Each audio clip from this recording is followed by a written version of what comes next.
The Book of Alma, chapter 25. And now it came to pass in the 29th year of the judges that a Moron sent unto Moroni, desiring that he would exchange prisoners. And it came to pass that Moroni felt to rejoice exceedingly at this request, for he desired the provisions which was imparted for the support of the Lamanite prisoners, for the support of his own people, and he also desired his own people for the strengthening of his army. Now the Lamanites had taken many women and children, and there was not a woman nor a child among all the prisoners of Moroni, are the prisoners which Moroni had taken. Therefore Moroni resolved upon a stratagem to obtain as many prisoners of the Nephites from the Lamanites as it were possible. Therefore he wrote an epistle and sent it by the servant of Moron, the same who had brought an epistle to Moroni. Now these are the words which he wrote unto Moron, saying, Behold, Moron, I have wrote unto you somewhat concerning this war which ye have waged against my people, or rather which thy brother hath waged against them, and which ye are still determined to carry on after his death. Behold, I would tell you something concerning the justice of God, and the sword of his almighty wrath, which doth hang over you, except ye repent, and withdraw your armies into your own lands, are the lands of your possessions, which is the land of Nepheth. Yea, I would tell you these things if ye were capable of hearkening unto them. Yea, I would tell you concerning that awful hell that awaits to receive such murderers as thou and thy brother hath been, except ye repent and withdraw your murderous purposes, and return with your armies to your own lands. But as ye have rejected these things, and have fought against the people of the Lord, even so may I expect you will do it again. And we certainly can't excuse our actions because, my family members or the people of my friends or the rulers before me or some other such thing did it. It's like, well, you don't have to take part in these things, right? And thy brother have been, are the land of your possessions. You somewhat concerning, I have written unto you. The prisoners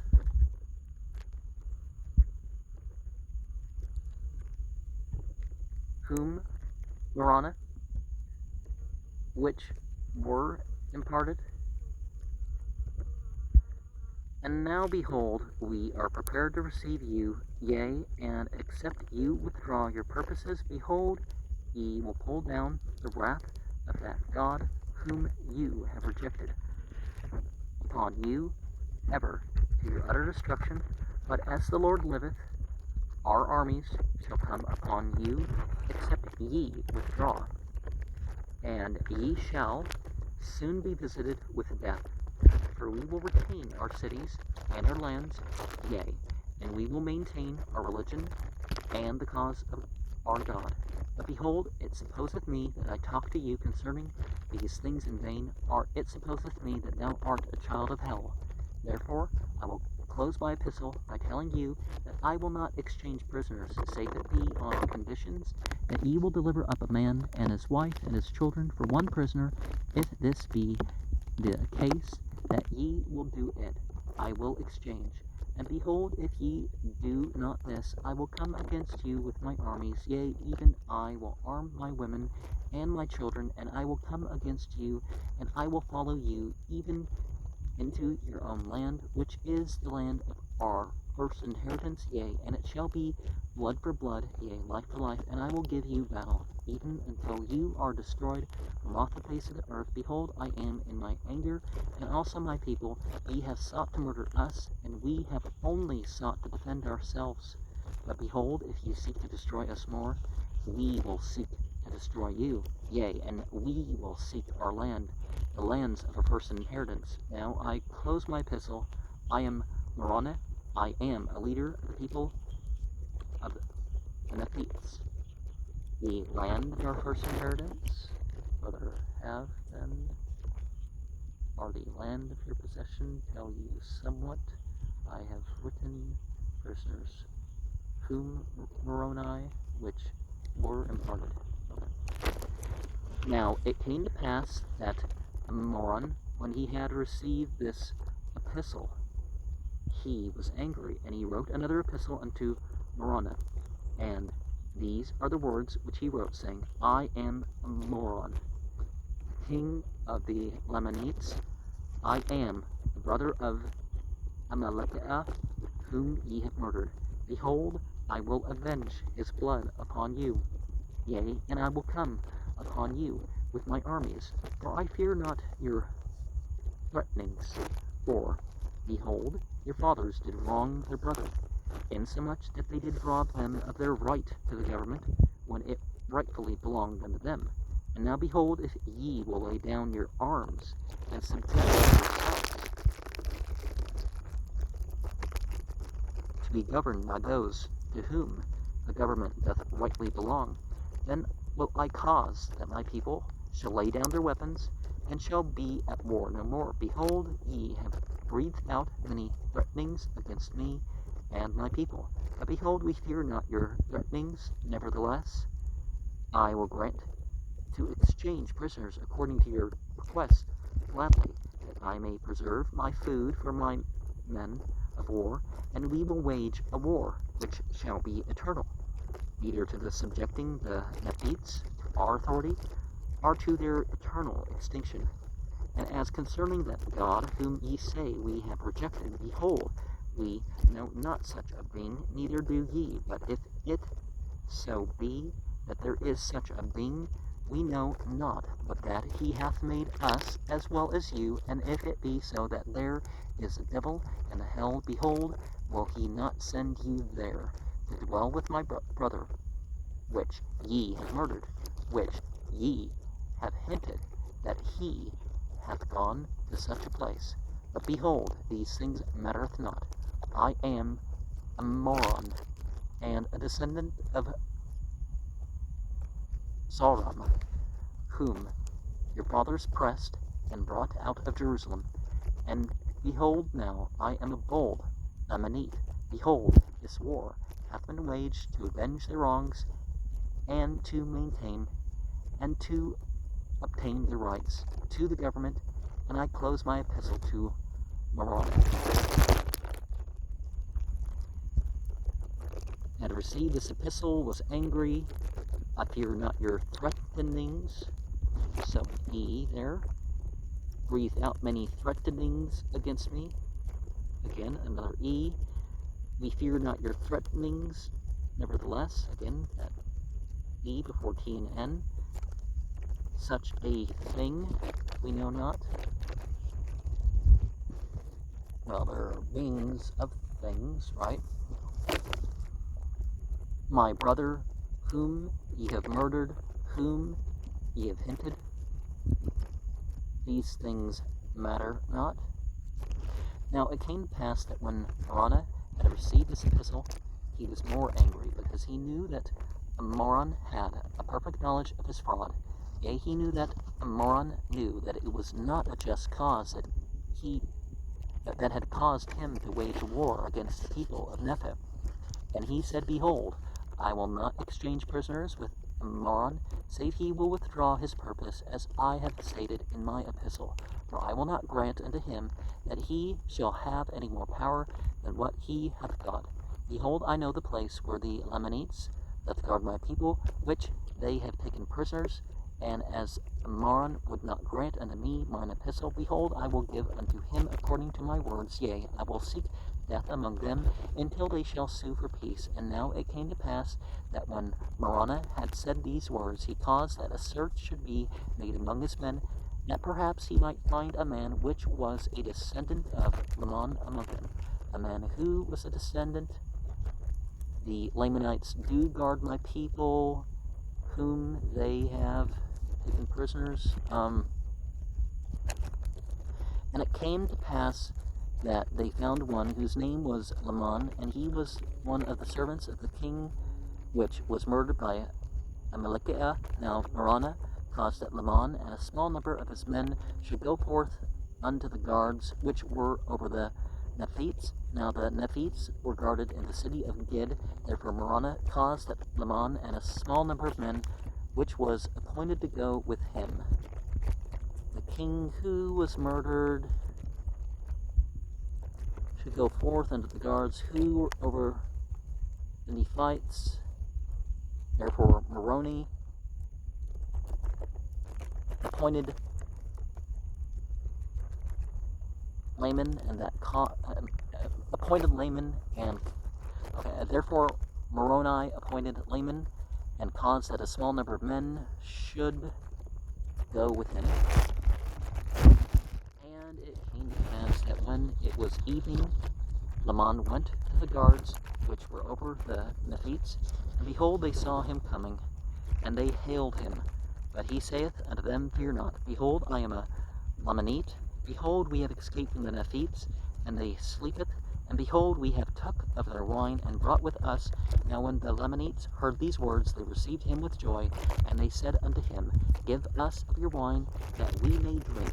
We are glad that ye have thus taken wine with you, for we are weary. But Laman saith unto them, Let us keep of our wine till we go against the Nephites to battle. But this saying only made them more desirous to drink of the wine.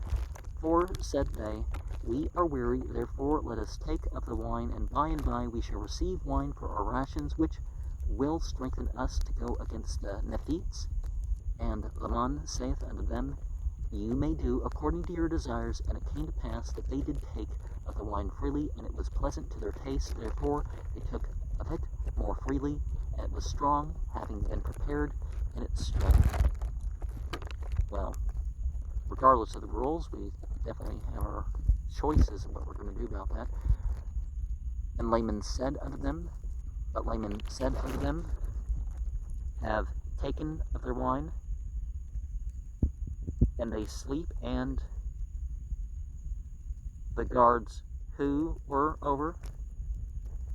And when it was evening,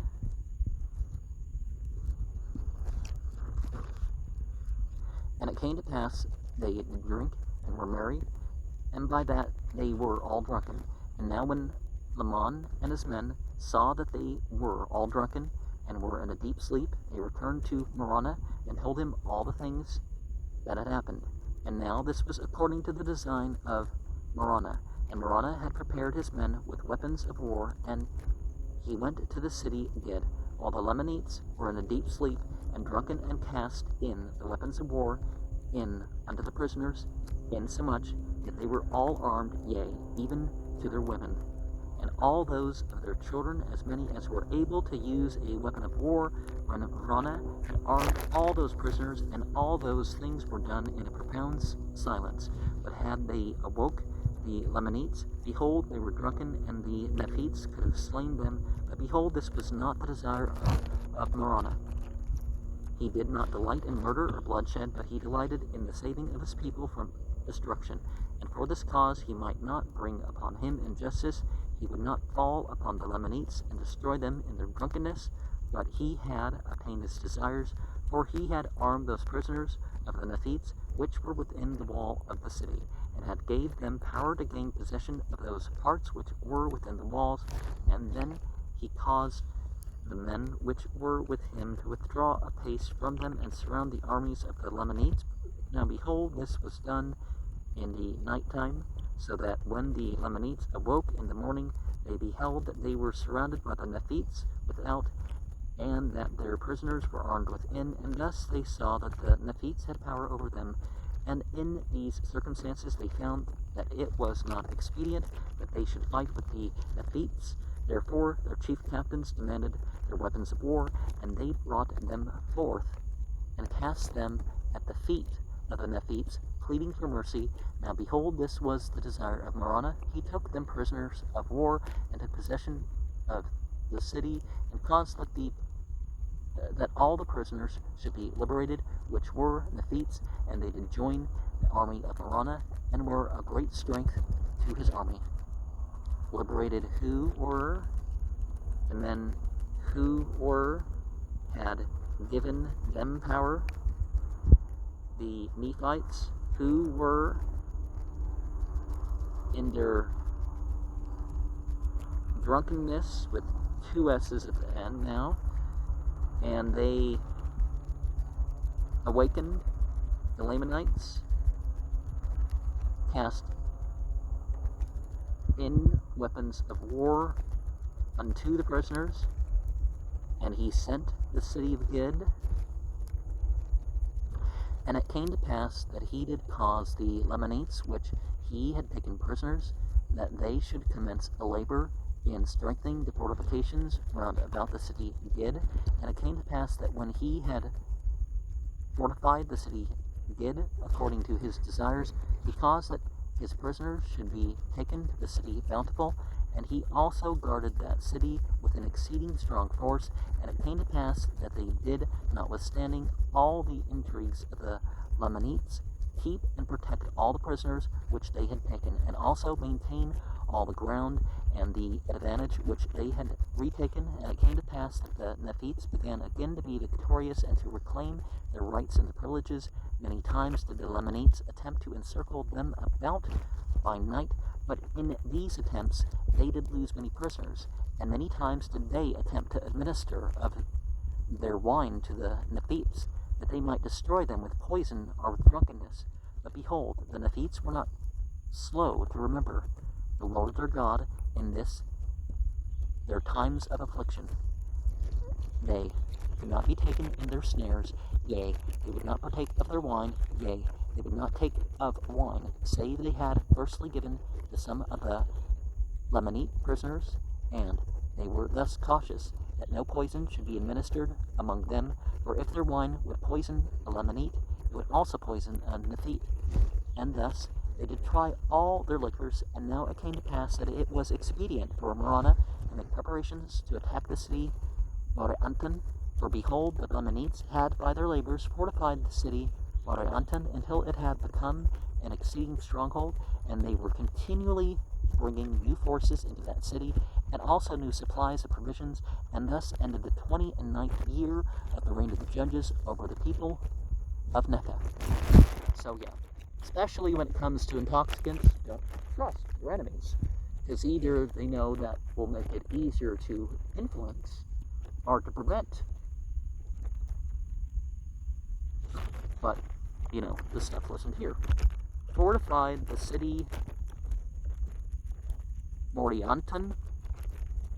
They had first given, partake of their wine, save they had first given. I should have done all that at once. And in this, their time of affliction, they did attempt, two T's after the A, many time did the Lamanites, the Lamanites, all the prisoners whom they had taken, the Lamanites whom he had taken.